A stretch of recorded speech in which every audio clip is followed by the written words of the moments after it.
அண்மை செய்திகளை பார்த்துக் கொண்டிருக்கிறோம். உலக புகழ்பெற்ற தூத்துக்குடி பனிமய மாதா பேராலயத்தின் 442வது ஆண்டு தேர் திருவிழா கொடியேற்றத்துடன் தொடக்கம். பனிமய மாதா பேராலய திருவிழா கோலாகலமாக கொண்டாடப்பட்டு வருகிறது.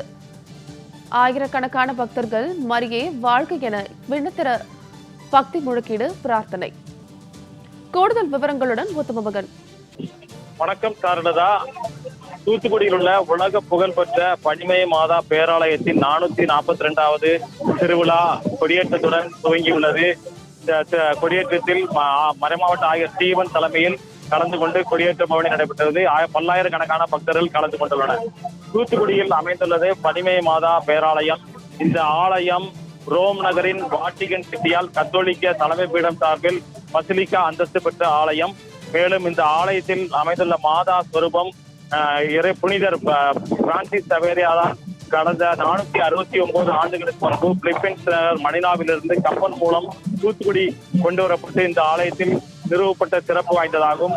மேலும் இந்த ஆலயம் ஜாதி மத வேறுபாடின்றி அனைத்து தரப்பு மக்களாலும் வழிபடும் ஆலயமாக உள்ளது. இந்த ஆலயத்தில் ஆண்டுதோறும் ஜூலை 26ஆம் தேதி கொடியேற்றம் துவங்கி ஆகஸ்ட் 5ஆம் தேதி வரை 10 நாட்கள் திருவிழா வெகு சிறப்பாக நடைபெறும்.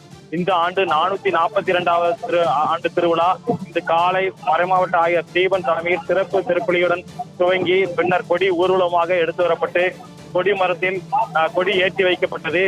இந்த நிகழ்ச்சியில் பல்லாயிரக்கணக்கான பக்தர்கள் ஜாதி மத வேறுபாடின்றி கலந்து கொண்டனர். கொடியேற்றத்தின் போது பல்லாயிரக்கணக்கான பக்தர்கள் மரியே வாழ்க என்று விண்ணதர கோஷமிட்டு இந்த கொடியேற்ற பணி ஏற்றப்பட்டது. திருவிழாவின் முக்கிய நிகழ்ச்சியாக வருகிற 28ஆம் தேதி நற்கருணை பவனியும் மேலும் ஆகஸ்ட் 5ஆம் தேதி மாதாவின் தேர் பவனியும் நடைபெற உள்ளது. ஆகஸ்ட் 5ஆம் தேதி மாவட்ட நிர்வாகம் திருவிழாவை முன்னிட்டு மாவட்ட காவல் கண்காணிப்பாளர் பாலாஜி சரவணன் தலைமையில் 900க்கும் மேற்பட்ட காவல்துறையினர் பாதுகாப்பு பணியில் ஈடுபட்டு வருகின்றனர். தகவல்களுக்கு நன்றி முத்துமோகன்.